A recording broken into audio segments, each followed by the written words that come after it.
Phone call తో మీ బంగారాన్ని విడిపించి ప్రెజెంట్ మార్కెట్ రేట్ కే కొని బ్యాలెన్స్ అమౌంట్ ని క్యాష్ గా లేకపోతే సమానమైన బంగారాన్ని మీకిస్తుంది అక్షయ గోల్డ్ హబ్.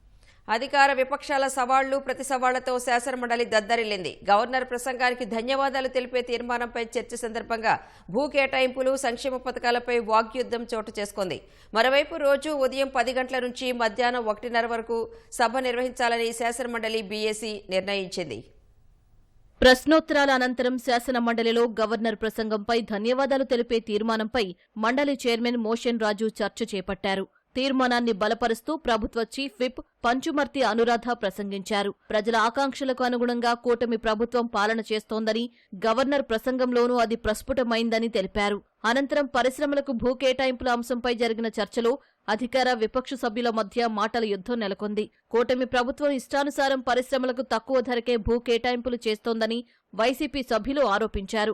దీనిపై స్పందించిన మంత్రి లోకేష్ క్రెడిబిలిటీ ఉన్న 5 కంపెనీలకే 99 పైసల ప్రకారం భూములు కేటాయించామని స్పష్టం చేశారు. ప్రభుత్వం అనుసరిస్తున్న పాలసీల వల్లే 18 నెలల్లో భారీగా పెట్టుబడులు వచ్చాయన్నారు. ప్రశ్నోత్తరాలు సాగుతూ ఉండగానే ప్రభుత్వానికి వ్యతిరేకంగా నినాదాలు చేస్తూ వైసీపీ సభ్యులు సభ నుంచి వాకౌట్ చేశారు.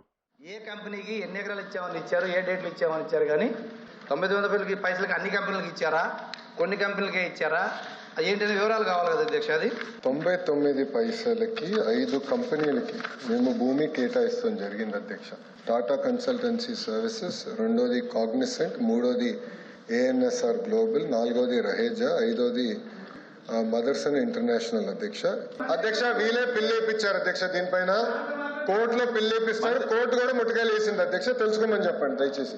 ఐటీ కంపెనీలకు ఇస్తామని చెప్పి రియల్ ఎస్టేట్ కంపెనీలకు అయితే భూములు అత్యంత తక్కువ ధరలకైతే ఇచ్చేస్తున్నారు అధ్యక్ష. రహేజా డెవలపర్స్ కి 99 పైసలకేమో 27 ఎకరాలు కట్టబెట్టడం జరిగింది అధ్యక్ష. అలాగే అడ్రస్ లేని వర్సా కంపెనీకి డెడ్ చీప్ గా 3,000 కోట్ల రూపాయల భూమిని కట్టబెట్టాలని ట్రై చేశారు అధ్యక్ష. అధ్యక్ష మళ్ళీ నేను ప్రశ్నిస్తున్నాను. నేను 5 కంపెనీలని చెప్పాను అధ్యక్ష. 6వ కంపెనీ పేరు మేడం గారు ప్రస్తావించారు. ఆధారాలు పెట్టుకున్నాడు హౌస్. 5 కంపెనీలకే ఇచ్చానని చెప్పాను. ఒరిస్సాకి నేను ల్యాండ్ ఇచ్చానని మేడం గారు నిరూపిస్తే no problem, I will withdraw my statement. లేదంటే మేడం గారు స్టేట్మెంట్ విత్డ్రా చేయాలి. లేదంటే ఏదో ఆరోపణ చేసి మేము బయటకు వెళ్ళి తరపుంటే మేము ఒప్పుకోవడానికి సిద్ధంగా లేదు. We're not willing to take that. 99 పైసలకు మా చుట్టాలకు బంధువులకు ఇచ్చాం అధ్యక్ష. మీకు వినేదానికి ఓపిక ఉంటే సమాధానం చెప్పడానికి సిద్ధంగా ఉన్నాం. మీకు వినేదానికి ఓపిక లేకపోతే నేను సమాధానం చెప్పలేను. ఎందుకు అరుస్తున్నారు అధ్యక్ష? మాధవ్ గారు లెక్కల్లోకి వెళ్తే 151 11 అయినాయి. టీమ్ 11 తయారైంది. అది కూడా మాట్లాడదమ్మా. మీ సీన్ రిపీట్ అవుతుంది, ఎందుకు కంగారు పడుతున్నావు? పింఛన్ల అంశంలోనూ అధికార విపక్షాల మధ్య వాడీవేడి చర్చ జరిగింది. కూటమి ప్రభుత్వం వచ్చాక పింఛన్లు తొలగించారంటూ వైసీపీ సభ్యులు చేసిన ఆరోపణలపై మంత్రులు ధీటుగా బదులిచ్చారు. 5 లక్షల పైగా పెన్షన్లు తీసేయడం జరిగింది అధ్యక్ష. ఇంకా సుమారుగా 1,00,000 పైబడి వికలాంగులను గాలిలో పెట్టడం జరిగింది అధ్యక్ష. దయచేసి మంత్రి గారు పెన్షన్లు తీసేయలేదని చెప్పడం చాలా బాధాకరం. 20 నెలల్లో పెన్షన్స్ అనేది ఎవరికి కూడా తీయలేదు అధ్యక్ష. స్పౌస్ పెన్షన్స్ కూడా వెంటనే శాంక్షన్ చేయడం అవుతుంది అధ్యక్ష. 4,70,000 మంది గత 20 నెలల కాలంలో చనిపోయారు అధ్యక్ష. వాళ్ళ పెన్షన్స్ ఆపడం జరిగింది. ఎవరైతే 3 నెలల పాటు పెన్షన్ తీసుకోవాలో వాళ్ళు పర్మనెంట్ మైగ్రేషన్ కింద పెన్షన్ ఆపడం జరుగుతుంది అధ్యక్ష. వీళ్ళు ఎందుకు వచ్చారు? వికలాంగులు అనే దయాదాక్షిణ్యం లేకుండా పెరగడం వాస్తవం కాదా? వాళ్ళు రోడ్డు పడిన కూడా విషయం వాస్తవం కాదా? బైక్ మీద తిరుగుతున్నాడు, వాడికి 100% డిజేబిలిటీ పెన్షన్ ఏదైతే ఉందో దాన్ని ఇవ్వడం జరుగుతుందని చాలా వార్తలు రావడం జరిగింది. ఈ రోజుకి కూడా అనర్హులు ఉన్న ఎవరైతే నిర్ధారణ అయిందో వాళ్ళ రీవెరిఫికేషన్ ప్రాసెస్ ఇంకా జరుగుతుంది అధ్యక్ష. మళ్ళీ ఒకటి అంటే గతంలో చేసిన డాక్టర్ కాకుండా వేరే డాక్టర్ దగ్గరికి వెళ్ళి పంపించి కూడా రీవెరిఫికేషన్ చేస్తున్నాం అధ్యక్ష. సూటిగా అడుగుతున్న ప్రశ్న ఏంటంటే, చనిపోయిన భార్య ఎంతమంది ఉన్నారు, భర్త చనిపోయిన భార్య ఎంతమంది, ఆడికి ఎవరికైనా ప్రకటించారని సూటిగా అడుగుతున్నాడు. 2019 వరకు ఏ మంత్లో భర్త చనిపోతే ఆ మంత్లోనే భార్యకి ఇచ్చేవాళ్ళు. మీరు వచ్చిన తర్వాత అది ఎందుకు కారణం ఏంటో తెలియదు. భర్త చనిపోయినా భార్యకి పెన్షన్ ఇవ్వలేదు. మళ్ళీ మేము వచ్చిన తర్వాత ముఖ్యమంత్రి గారు భర్త చనిపోయినటువంటి వాళ్ళకి ఎవరికైనా సరే పెన్షన్ వస్తే ఇమీడియట్గా ఆ మరుసటి నెలలోనే డైరెక్ట్గా పెన్షన్ ఇవ్వమని చెప్పి స్పష్టంగా ఆదేశాలు ఇచ్చాం. అన్నీ జరుగుతున్నాయి.